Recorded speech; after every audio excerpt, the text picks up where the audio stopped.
I'm Paul Gill, hypnotherapist. The model of the mind that I think best explains how the mind works is that of an iceberg. If you think of an iceberg floating in the sea, many people would just think of the mountain bit on the top, the snowy mountain bit on the top. That is the smallest part of the iceberg. And that part of the iceberg can be likened to your conscious awareness. Your conscious awareness wakes up when your body wakes up in the morning. It goes all day, it makes your ordinary, everyday, logical, rational decisions. And at nighttime, it tires and eventually goes to sleep. So, what's the rest of your mind doing? Well, the rest of your mind is like the base of the iceberg, the bit beneath the water. And the base of the iceberg is huge, it's absolutely enormous. And the subconscious mind can be likened to this part of the iceberg.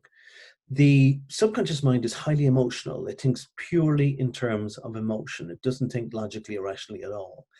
It's the part of your mind that houses all of your memories. Nothing is ever forgotten by the subconscious mind. And it is the part of your mind then that controls your attitude to life. Your attitude to life based on your entire life experience, none of which is forgotten by your subconscious mind, and affects you continually. Now, the bulk of my work is dealing with anxiety. Oftentimes people present not with anxiety per se, but they might have a problem with alcohol or cigarettes or food addictions or even weight on. And the root cause of any of this can be traced back to anxiety. Because when you think of it, every behavior has got a thought underpinning that behavior. Nothing happens in either the conscious or the subconscious mind without a thought happening first. So the thought happens, and then the thought allows the body to eventually engage in some behavior.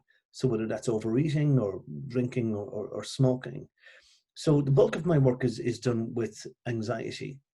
And when you think of it, even as you're listening to me right now, if I was to get you to draw attention to your breath, you'll realize that you're either inhaling and exhaling through your mouth or through your nose. You're doing one or the other.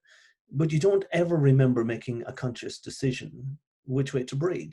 It just has been happening mindlessly. You hear a lot about mindfulness.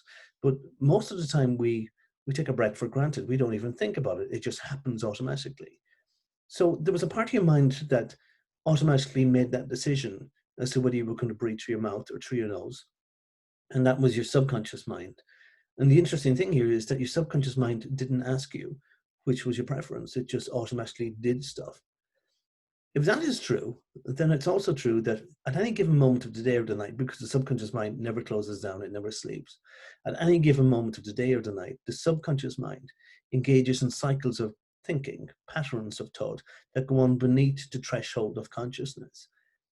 And it doesn't ask you if you want to think these thoughts or engage in the behaviors that will inevitably follow. Now, this is where hypnosis is tremendously effective because you can intervene in the subconscious mind. The subconscious mind, incidentally, is not particularly attached to any habit that you have. It runs habits like programs. It just, you don't have to learn how to walk or to talk every morning. Your subconscious mind just activates those programs. And in the same way that your computer doesn't really care what programs you run, the subconscious mind doesn't care. It's not attached to any program. It just does what it thinks you want it to do. So it reminds you how to smoke. It reminds you how to drink.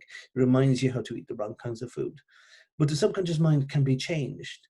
And that's what I do. I intervene in the subconscious to change those thoughts, to change those subliminal programs, to get the person to engage in new behavior.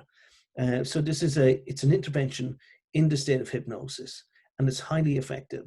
And my job is very rewarding. I get to see people change habits or overcome problems sometimes that they've had for years, or attitudes that they've had. And it can be done quite quickly and quite effectively in hypnosis. If you'd like more information, please ring the number that's attached to this video, and I'll answer any queries or talk you through anything that you need me to talk to you about. I'm Paul Gill. I'll talk to you soon.